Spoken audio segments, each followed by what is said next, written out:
Mwaramutse neza, mwiriwe neza bitewe n'aho uherereye, reka twizere ko mumeze neza. Iyi ni Azaza Yes TV. Kora subscribe tujye tubana mu biganiro bya buri munsi. Nk'uko mubibona, imbere yacu dufite umushyitsi.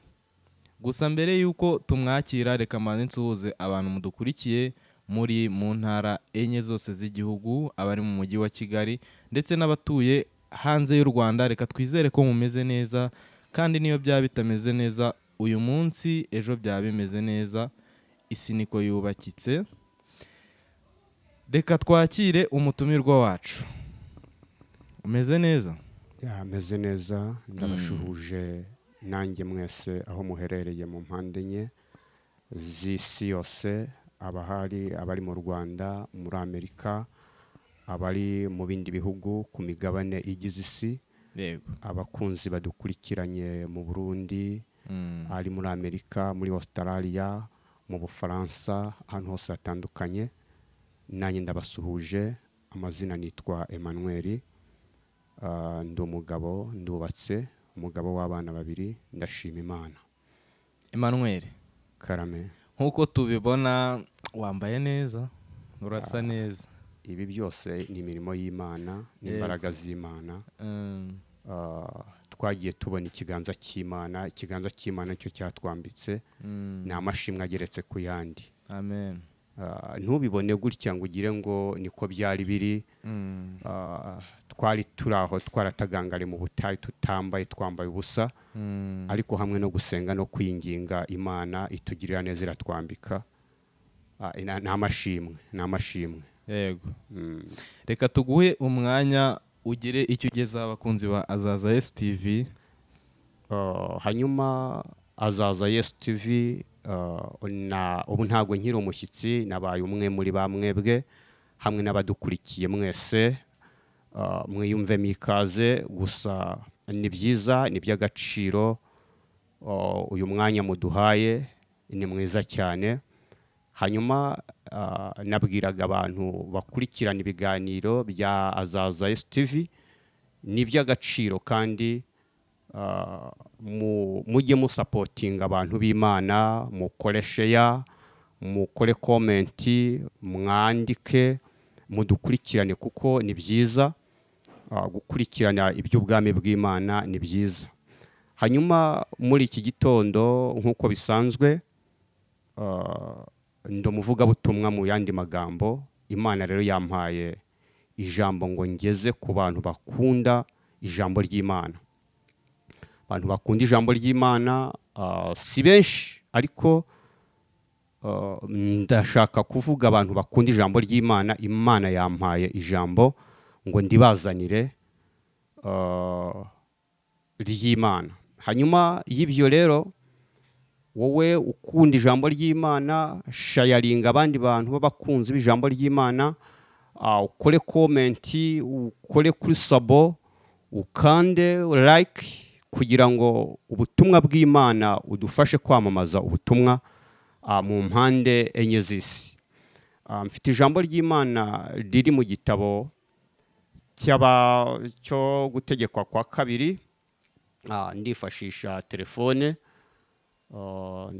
telefone, nayo ni ubwami bw'Imana, kandi nyine iterambere aho rigenda ritujyana ni heza. Ndifashisha telefone, ntimugire ngo ni ukugwa nk'uko abantu benshi bajya bavuga ngo ibintu byo muri telefone. Oya, ni ijambo ry'Imana. Ibyo tugiye kusoma aha ni ibyanditswe, ni ibyahumetswe n'Imana. Hanyuma rero tugiye gusoma mu izina rya Yesu, igitabo cyo gutegekwa kwa 2, ibice byaho 28. Hanyuma turaza kwifashisha umurongo wa mbere muri icyo gitabo, n'uwa 2. Turaza gusimbuka dusome 15 ndetse na 16. Hanyuma nk'uko mubizi, amagambo y'Imana aba afite impuguro cyangwa se message ashaka kugeza ku bantu. Iki gitabo rero kirashaka kugeza ku bantu message yo kuvuga imigisha y'Imana, mu gukorera Imana imigisha. Hanyuma iyi message ikongera ikabwira abantu iyo ukoreye Imana nabi ibihano birimo, kuko tuzi neza yuko Imana yacu irahemba kandi iyihembye, kandi bamwe na bamwe mutirengagije yuko Imana iranahana. Reka dusome ijambo ry'Imana twumve icyo Bibiliya ivuga muri iki gitabo Gutegekwa kwa kabiri ibice 28 ku murongo waho wa mbere.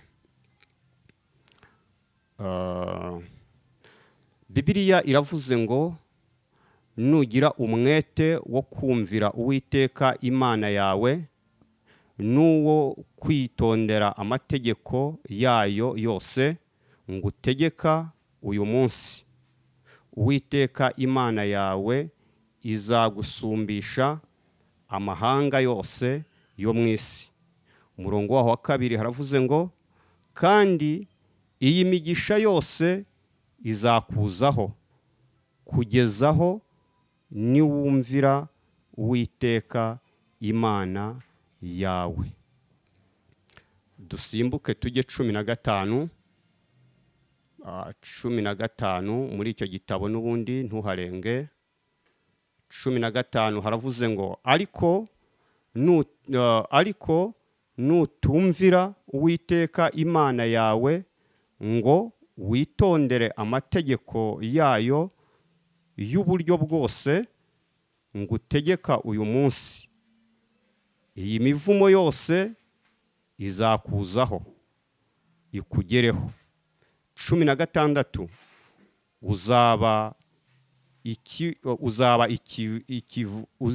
uzaba ikivume mu mudugudu, uzaba ikivume mu mirima.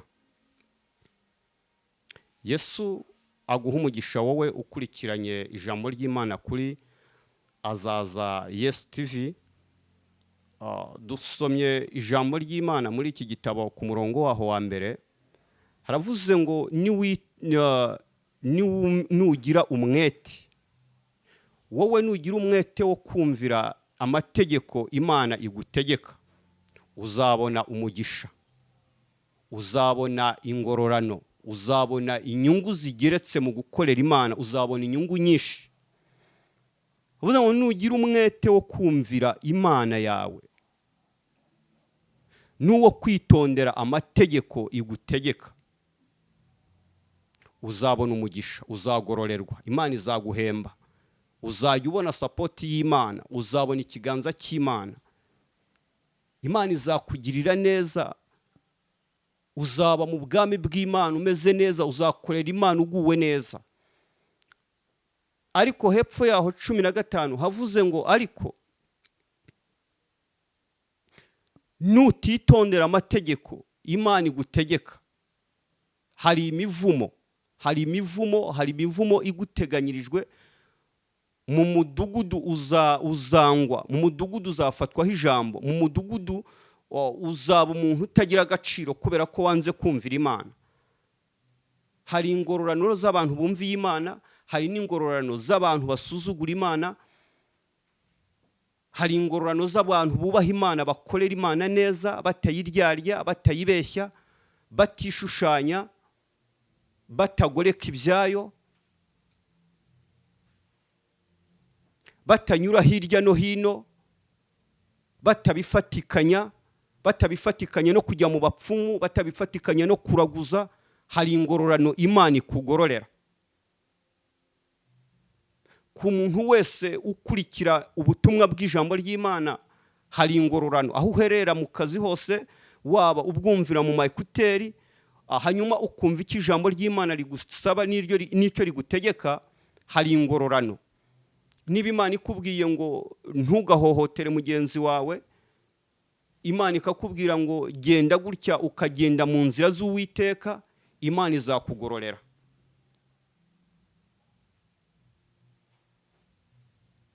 Hanyuma mbere yuko Imana izakugororera, izagenda inagusapotinga mu buryo bwose, mu buryo bumwe cyangwa se ubundi. uzabona ikiganza cy'Imana kuko wagendeye mu nzira zayo kandi neza. Nuwumva iki ijambo ry'Imana rigutegeka ukagikora, niba Imana ikubwiye ngo fasha umuntu ukamufasha, Imana izakugororera. Niba Imana ikubwiye ngo uyu muntu yambaye ubusa mwambike, Imana izakugororera. Niba Imana ikubwiye ngo jya gusura abantu kwa muganga ubashyira ku gasukari, ni ubutumwa, ni ijambo ry'Imana, ukoze iby'Imana, ibyo ijambo ry'Imana rivuga, ukoze icyo Imana yagakoze muri ako ka mwanya, Imana izaguhemba. Niba Imana ikubwiye ngo jya gusura mwene so kuri gereza runaka, ni igikorwa cy'Imana, Imana izaguhemba. Wumviye ijambo ry'Imana, wumviye iby'Imana yakikoreye, irabigukoresheje, nawe urabyumvishije, hanyuma rero Imana izaguhemba. Kuri ibyo rero 15 havuze ngo ariko niwanga kumvira amategeko Imana igutegeka uyu munsi, hari imivumo iba ku bantu basuzugura Imana. Hari ukugawa n'Imana iyo wanze kumvira iby'Imana igutegeka n'iby'Imana ikubwira, Imana nayo irakugaya. Nta kindi kintu Imana yaturemeye kuyumvira, tukumva inama itugira. Wowe ushobora kwibaza ngo ese ngo Imana ngo nzayumvira yambwiye ryari, yansanze ryari? N'ubu ngubu wakumvira Imana, n'ubu wakumva ubutumwa bw'Imana. Ahantu hose Imana yo ikora nk'Imana irahakorera kandi irahakoresha. Ahantu hose Imana irahagera. Imana yagutuma ibinyujije mu ijambo, Imana yagutuma ibinyujije mu buhanuzi, Imana yagutuma ibinyujije mu nzozi urota, Imana yagutuma, mbese Imana yagukoresha. Wakumvira Imana binyuze mu buryo bwose Imana yashatse ko wayumviramo, Imana ukayumvira. Kandi rwose ntuzavuge ngo none se ngo Imana ngo yansanze ryari. Oya, izo ni inzitwazo. Nta gihe Imana itagusura, nta gihe Imana mutaganira, ahubwo wowe niwumvira amategeko y'Imana, ukumvira ijambo ry'Imana, uzabona imigisha myinshi cyane. Umuntu naza kugana ukamugaburira, ukamufata neza, uzaba wumviye Imana. Umuntu naza kugusura ukamwakira, ukamuha karibu muri sari wawe, uzaba wumviye Imana. Ntiwanamenya message imuzanye mu rugo rwawe. Iyo message ntiwayimenya, ni intumwa y'Imana uwo muntu. Mwakire, umvira Imana, muganirize, wumve ikimugenza. Niwasanga ari ikintu wagashoboye gukora, ugikore, ukimukorere, umubibeho, ukorera Imana mu buryo bumwe, mu buryo bundi. Kandi nurangiza kuyikorera uramenye, ntuzagende uvuga ngo nakoze ibi n'ibi. Ntuzagende wivuga, reka imirimo yawe yivugire, reka ibitangaza wakoze Imana ikuvuge neza. Imirimo yawe nuyikoresha, ukayikora, y'imirimo irivugira.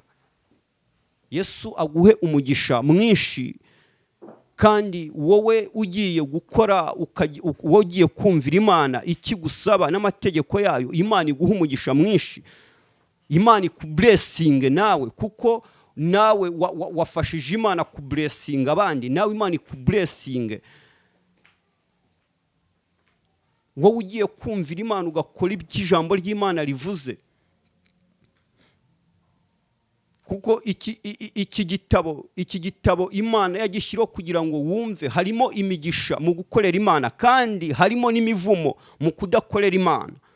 Mu kuninira ijwi ry'Imana harimo umuvumo, ariko mu kumvira Imana harimo umugisha mwinshi. Harimo umugisha mwinshi ugeretse ku yindi migisha.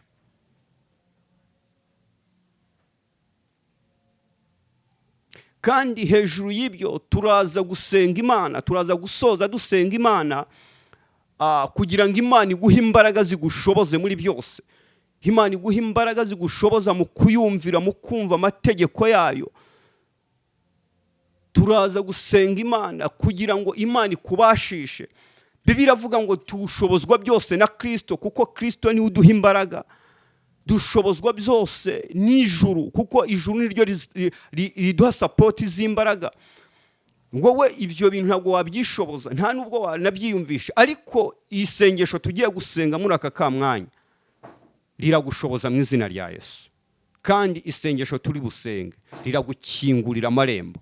Isengesho turi busenge, isengesho turi busenge riraguhagurutsa ku gisasiro kugira ngo ubashe kumvira Imana amategeko yayo n'amateka byayo. Isengesho turi busenge riragukura ahantu wari wihebye wigunze, rigusubiza ubuzima, rigusubiza ubuzima, rigusubiza imbaraga. Isengesho turi busenge rihari ahantu rigukura, rirakwinjiza mu bihe byo kumvira Imana. Isengesho turi busenge hari ahantu rigukura. Hejuru y'ibyo nta rwitwaza imbere y'Imana, nta kuvuga ngo ese Imana nzayumvira gute, kandi ukurikirana ijambo ry'Imana uko bwije n'uko bukeye. Hejuru y'ibyo nta rwitwazo uzazana imbere y'Imana, nta nzitwazo zihaba. Wowe umvira Imana, Imana izakugirira neza. Urarwaye, Imana nigukura kuri icyo gisasiro, ukore ijambo ry'Imana rigusaba. Wumvira Imana, ukorera Imana mu buryo bwawe bwose, bumwe cyangwa se ubundi.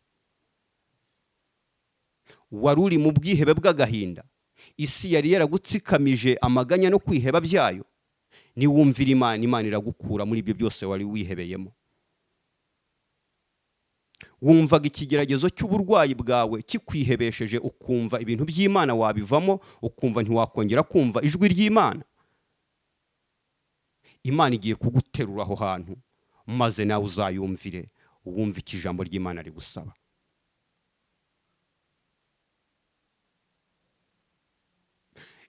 Isi yarakubwiye ngo nta terambere uzagira. Umvira Imana iby'amateka n'amategeko iby'ijambo ry'Imana rigusaba, uzabona ukuboko kw'Imana. Wagenda gukumva ubuzima bwe bumeze nk'ubwatsikamiwe, umvira Imana icyo amategeko n'amateka byayo bigusaba. Icyo gihu cyose cy'umwijima Imana irakigukuraho, hanyuma usigare wumva uguwe neza muri byose. Wumvaga igihe cyose wumva isi yarakwikaragiyeho, wumva umeze nk'umuntu urupfu rwasatiriye. Umvira Imana, nkuzaniye mesaje ivuga ngo niwumvira Imana ugakorera Imana, Imana izaguha umugisha kandi Imana izakugororera.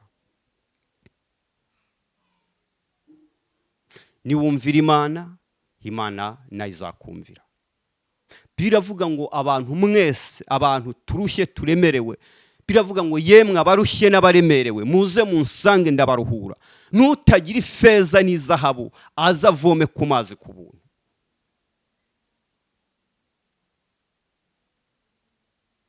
Wowe wari urushye uremerewe, umvira Imana ikuruhure. Wowe wumvaga ko isi yakurangiriyeho, umvira Imana irakuruhura mu izina rya Yesu. Muri iki gitondo nkuzaniye ijambo rivuga ngo niwumvira Imana izaguha umugisha. Ariko niwanga, hari umuvumo, hari imivumo 15, 16 twahasomye. Yesu aguha umugisha. Reka ngusengera Imana. Data, mu izina rya Yesu, ngushimiye kubw'ijambo ryawe. Sengeye umuntu wese uri bukurikirane iki kiganiro kuri Azaza Yesu TV. Numuha umugisha, numwagurira imbago, niba arwaye umukize, arushya aremere umuruhure mu izina rya Yesu Kristo, kandi umugirire neza, yagurirwa imbago nawe. Ndasenze kugira ngo uwera wisumba byose, ubwoko bwawe waremesheje ijambo ryawe, ubuduhe kumva ndetse no kumvira iki ijambo ryawe risaba. twasanze ijambo ryawe rivuga ngo nitwumvira iby'ijambo ryawe rivuga n'ibyo risaba tuzabona ingororano, tuzabona imigisha myinshi. Nitwumvira, ariko nitwanga kumvira twabonye hari imivumo y'abantu batumvira. Mwami, turasenze kugira ngo iyi mivumo y'abantu batumvira twebwe ntitugereho, ubwoko bwawe ntibagereho, abakurikirana Zaza Yesu TV iyi mivumo ntibagereho, kuko bagiye kumvira iby'ijambo ryawe risaba ndetse n'iby'ijambo ryawe rivuga. Bagiye kubyumvira, bagiye kugukorera bashize amanga. Izina rye rishyirwe hejuru.